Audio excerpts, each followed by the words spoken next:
fokus dalam pembelajaran. Ya, sekarang sudah siap belajar? Sudah. Kalau sudah siap belajar, coba alat tulisnya sudah disiapkan? Sudah. Pensilnya, bukunya? Sudah. Mainannya coba ditaruh dulu. Kalau ada yang masih pegang mainan, ditaruh di tas dulu atau ditaruh di kolong dulu. Sudah. Nah, itu kan program. Jadi sebelum mulai pembelajaran kita berdoa terlebih dahulu. Ayo disiapkan oleh Riki. Siap, udah mulai.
Sudah izin juga sama ibu, ada di WA ya, ada keperluan mendadak sepertinya.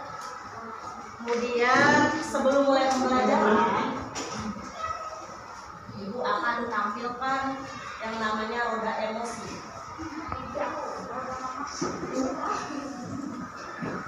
Kelihatan?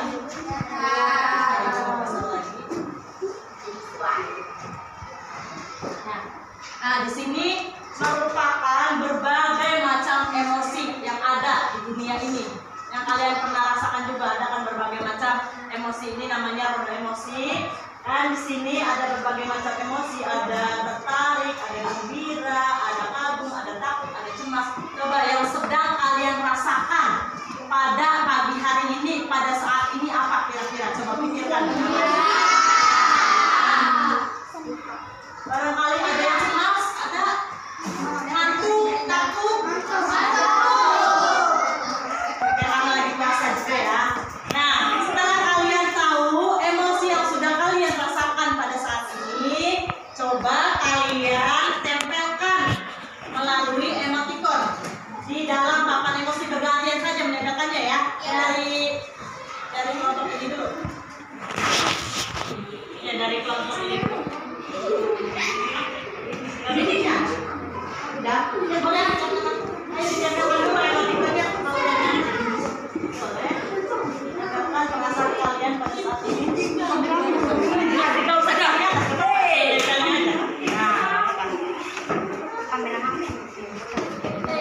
ayo gantian kelompok yang ini.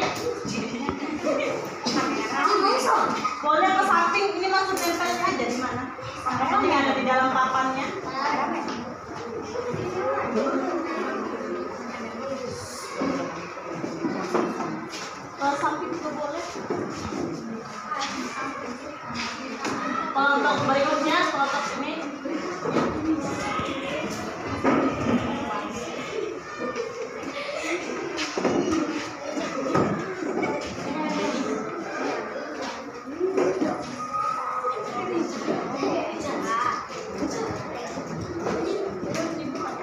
Ayo berikutnya kelompok Hasanuddin. Hasanuddin.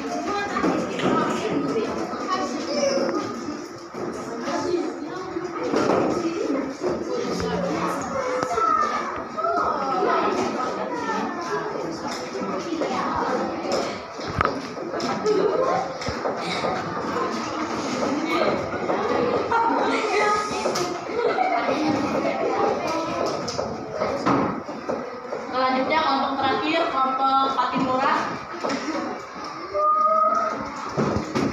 Ayo semuanya ke depan. Dah, Deni. Tapi nggak boleh di sini. Nggak boleh di sini. Semuanya mana? Oh,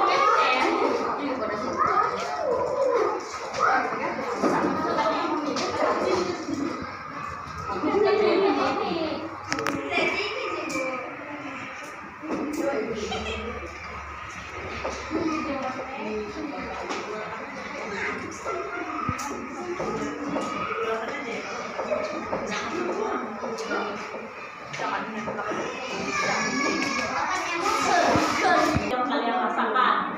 Di sini ada yang kelihatan ceria, gembira, ada yang terkejut, ada yang ngantuk, ada yang apa ya, optimis nih, lope-lope optimis, ada yang datar saja, biasa saja. Saya sedang seperti ini, semuanya sedang kalian rasakan ya. Kalian. Oke. Iya. Karena tadi ada yang ngantuk, ada yang cemas, kemudian ada yang kurang semangat. Coba Ibu akan melakukan kegiatan relaksasi. Ya. Di sini kegiatan relaksasi di sini akan membuat kalian lebih nyaman dan lebih fokus. Ya. Perhatikan. Coba duduk dulu di dalam posisi yang kalian seenak mungkin duduknya, tapi jangan bersandar di teman, kasihan temannya. Duduknya sepele mungkin, seenak mungkin. Yang benar, ya. Enggak. Kalian duduk enaknya gimana? Udah? Siap?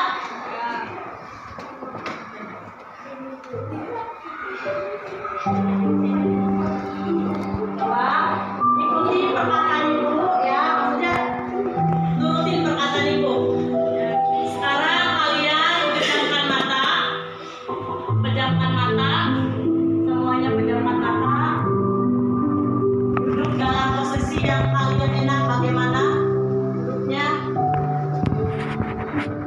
Tarik nafas dalam-dalam, hembuskan. Fokus, tidak tertawa, fokus. Tarik nafas dalam-dalam, hembuskan. Tarik nafas lagi, hembuskan. Bayangkan kalian sedang berada di tempat yang kalian senangi. Yang suka pegunungan, bayangkan kalian berada di pegunungan yang sejuk, yang indah. Pemandangannya pun damai, indah, nyaman. Fokus, bayangkan. Amati yang ada di sekitar kalian, yang kalian bayangkan, amati. Tarik nafas lagi dalam-dalam.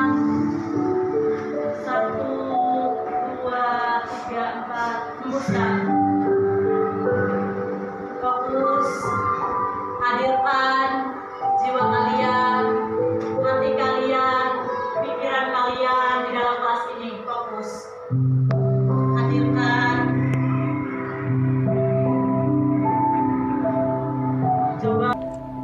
Coba buka mata pelan-pelan. Buka mata pelan-pelan. Udah. Coba bagaimana rasanya setelah melakukan kegiatan relaksasi? Lebih nyaman? Ada yang tambah ngantuk? Coba, sudah lebih fokus? Sudah? Berarti sudah siap belajar ya? Siap, oke. Kalau sudah siap belajar, biar lebih semangat, kita akan menyanyikan lagu wajib. Lagu yang akan kita nyanyikan yaitu lagu Maju Tak Gentar. Biar lebih semangat, kita berdiri ya. Berdiri. Dirijen, boleh siapa saja yang mau maju? Sini ke depan, dirijen. Berdiri. Yuk, di sini. Jangan menutupin ini, biar nggak silau. Siap? Semuanya menghadap ke depan. Yang belok-belok hadap ke depan. Iya, apa? Siap? 1, 2, 3. Maju tak gentar, membela yang benar. Maju tak gentar, hak kita diserang.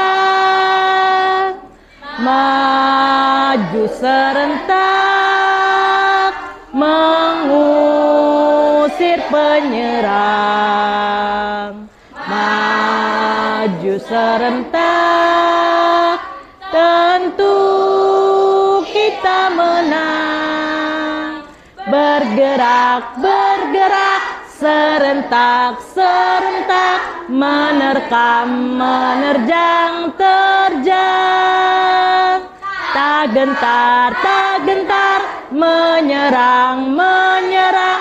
Majulah, majulah, menang. Ya, terima kasih Yanti. Boleh duduk kembali.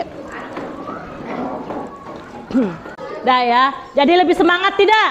Lebih. Semangat. Bagus. Kalau sudah semangat, perhatikan. Ibu harap setelah pembelajaran hari ini, yang pertama perhatikan.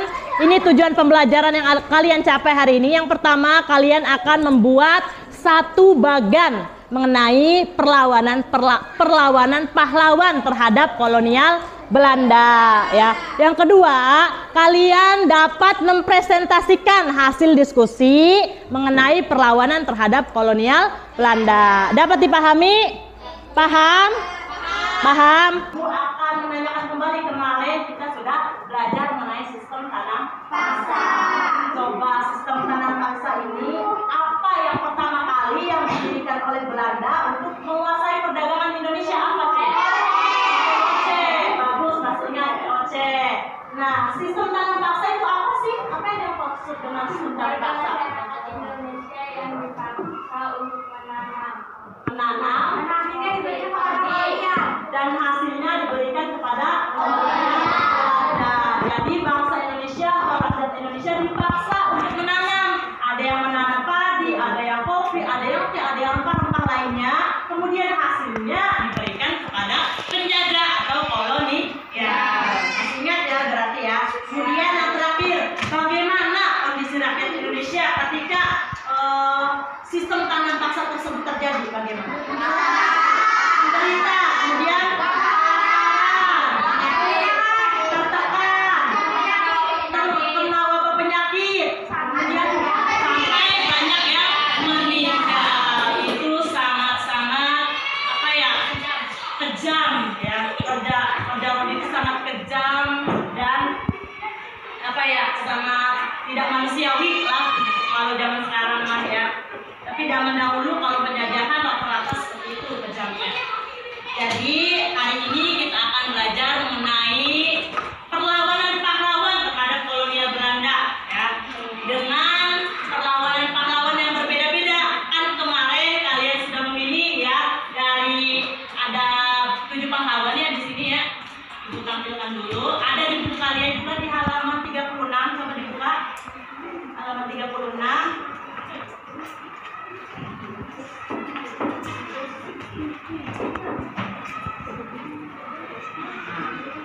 Ada buka halaman 36. Di sini ada ke-7 pahlawan ya. Perhatikan.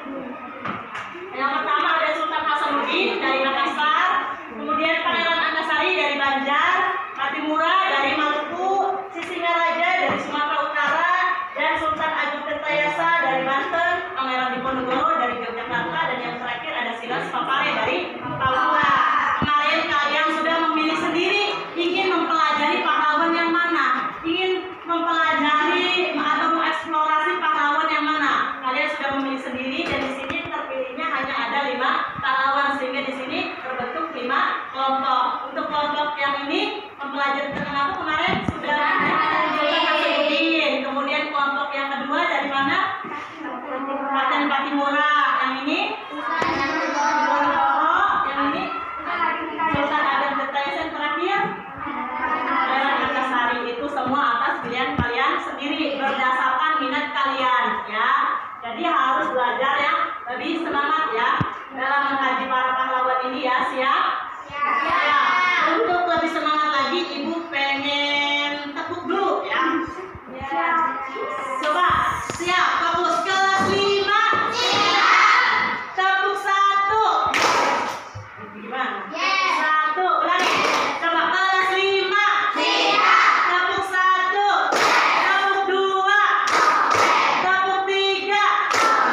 ditutup dulu semuanya. Nih, jadi yang pertama kelompok diisinya dengan nama pahlawan yang sudah kalian pilih. Paham? Anggotanya diurutkan saja, boleh siapa saja. Kalau misalkan tidak muat, boleh di bawahnya atau di atasnya juga boleh. Ya, lanjutannya. Kemudian ini yang menulis hanya satu orang, tapi kalian harus tetap berdiskusi, bekerja sama, mengerjakan soal-soal yang ada di sini. Ya. Yang pertama di sini nama tokohnya siapa yang kalian ingin kaji. Ya. Kemudian yang kedua asal daerahnya dari mana, alasan melakukan perlawanannya bagaimana, bentuk-bentuk perlawanannya bagaimana, dan hasil perlawanannya bagaimana. Kemudian ibu juga akan menampilkan video mengenai pahlawan yang akan kalian kaji, tapi bergantian.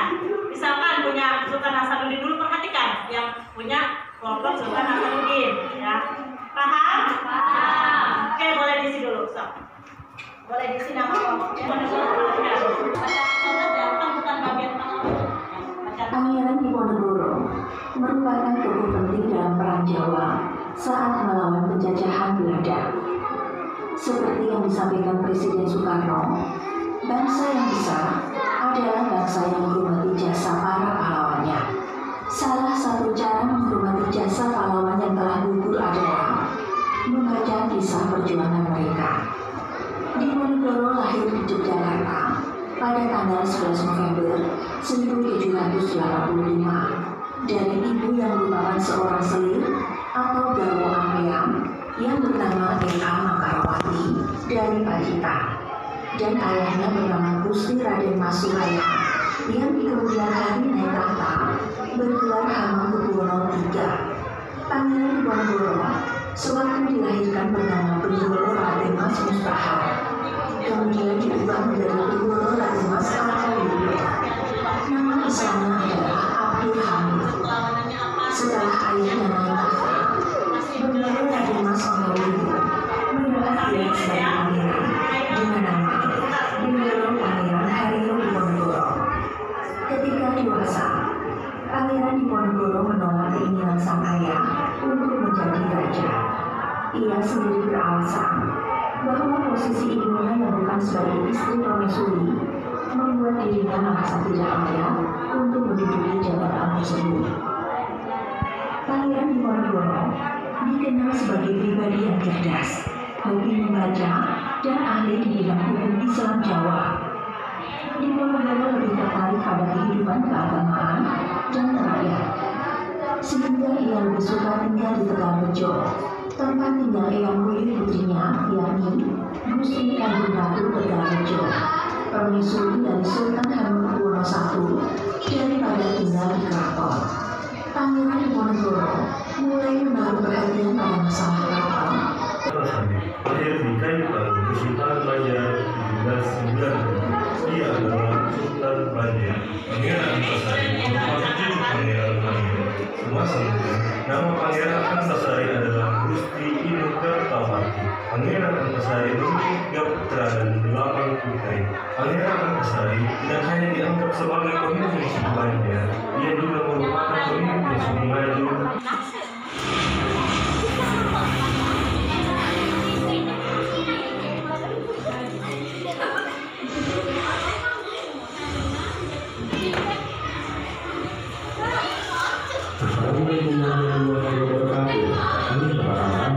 Semoga semua yang menginginkan yang Maha diberikan kesehatan serta dimudahkan dalam segala urusannya. Di video kali ini kita akan membahas tentang sejarah perang Kapimura melawan Belanda. Sebelum melanjutkan videonya, mari sama-sama kita dukung channel ini dengan cara tekan tombol subscribe dari channel ini.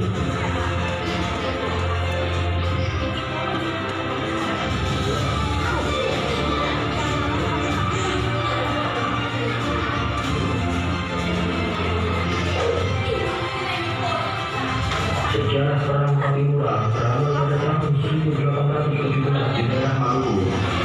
Perang Kapimura adalah perlawanan rakyat Maluku terhadap penjajah Belanda. Pada masa itu, Belanda berusaha mendapatkan kembali kedudukannya di Maluku setelah sebelumnya berada di tangan kekuasaan Inggris. Perpindahan kekuasaan tersebut berawal dari kesepakatan kedua negara pada Selat London. Isi kesepakatannya adalah Inggris harus mengembalikan wilayah Nusantara yang sebelumnya merupakan selain tersebut salah satunya adalah Maluku. Namun, keindahan dan kekayaan Maluku tidaklah diindah dan bayangan mereka saat mendapat Jakarta kembali.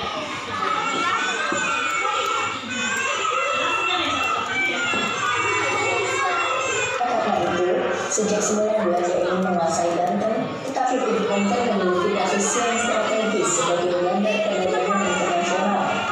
Oleh karena itu, sejak 19 ingin menguasai Banten, tetapi tidak pernah berhasil. Akhirnya VOC membangun rumah di Batavia pada tahun 1619. Terjadi persaingan antara Banten dan Batavia memperebutkan posisi sebagai bandar perdagangan internasional. Oleh karena itu, rakyat Banten sering melakukan serangan-serangan terhadap VOC. Pada tahun 1651, Pangeran Surya naik tahta di Sultan Banten. Dia adalah cucu Sultan Abdul Mufaddal. Gunawan dalam pembelajaran sejarah. Hari ini kita akan membahas perlawanan Goa terhadap VOC. Latar belakangnya, VOC berusaha keras untuk dapat mengendalikan Goa dan menguasai pelabuhan Sombahu serta menerapkan monopoli perdagangan. Jalannya perlawanan. Pemimpin perlawanan yaitu Raja Goa, Sultan Hasanuddin. Sultan Hasanuddin yang dikenal dengan julukan Ayam Jantan dari Timur menentang ambisi VOC yang memaksakan monopoli di Goa. Dalam menghadapi perlawanan rakyat Makassar, VOC melakukan politik divide et impera, yaitu VOC menjalin hubungan dengan seorang pangeran Bugis dari Bone yang bernama Arum Malaka. Tanggal 7 Juli 1667 meletus Perang Goa. VOC Sudah mengisi AS-nya, ada yang majunya perwakilan kelompok aja ya, satu orang dari masing-masing kelompok. Kelompok mana yang sebelah siang duluan?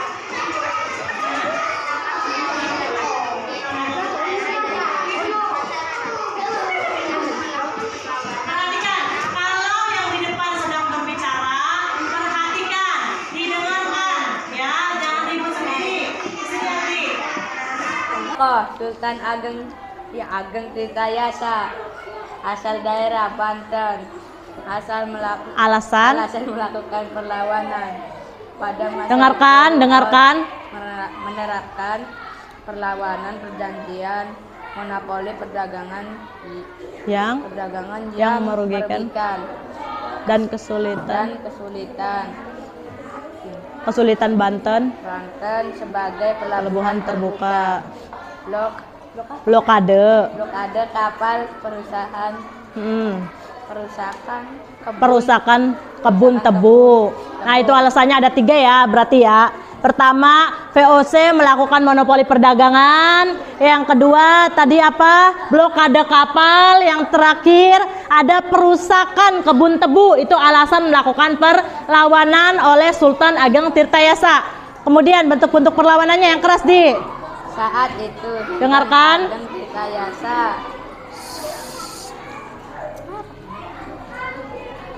ingin mewujudkan Banten Rijik sebagai kerajaan Islam terbesar di Indonesia atau di Nusantara tuh. Intinya ada perang lah ya untuk melawan ini VOC. Lanjut hasilnya. Ketika terjadi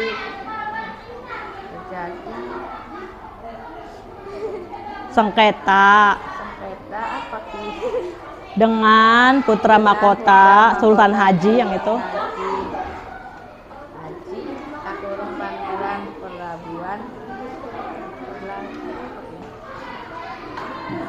untuk menyingkirkan Sultan Haji, menyingkirkan Sultan Ageng Tirtayasa. saat Yang bener sih, yang bener ya. saat Tirtayasa mengepung pasukan Sultan Haji, Banten, Belanda membantu Sultan Haji dengan mengirim pasukan. Sultan Haji di Lorosowa. Ya, tadi perhatikan hasil perlawanannya di sini. Intinya perebutan tahta antara Sultan Ageng Tirtayasa dan Sultan Haji. Ketika awalnya di Sultan Ageng Tirtayasa, kemudian direbut oleh Sultan Haji, kemudian diambil lagi oleh Sultan Ageng Tirtayasa, dan kemudian Sultan Ageng Tirtayasanya kalah karena Sultan Haji dibantu oleh Belanda. Seperti itu. Tepuk tangan untuk kelompok Sultan Ageng Tirtayasa. Tak boleh duduk. Nama tokoh dulu. Kapitan Patimura dari Maluku ini Dengar ya. menduduki wilayah Hindia Belanda pada 1811. Namun Kekalahan Inggris dalam perang melawan Perancis dan Belanda menyebabkan Inggris harus mengembalikan wilayah Hindia. Perlawanan Bentuk-bentuk perlawanannya, tok. perlawanan rakyat yang dipimpin Thomas Matulesi itu Patimura sama saja. Lanjut. Bertanggal 16 Mei 1817 telah berhasil merebut banteng Duur Stede dan membantai Presiden Johannes Rudolph. Hasil perlawanannya, perhatikan hasil perlawanannya. Patimura memilih bergantung diri daripada menjadi pengkhianat bangsa Indonesia. Jadi hasil perlawanannya, daripada jadi pengkhianat, Kapten Patimura memilih untuk gantung diri. Kita beri tepuk tangan untuk kelompok Patimura.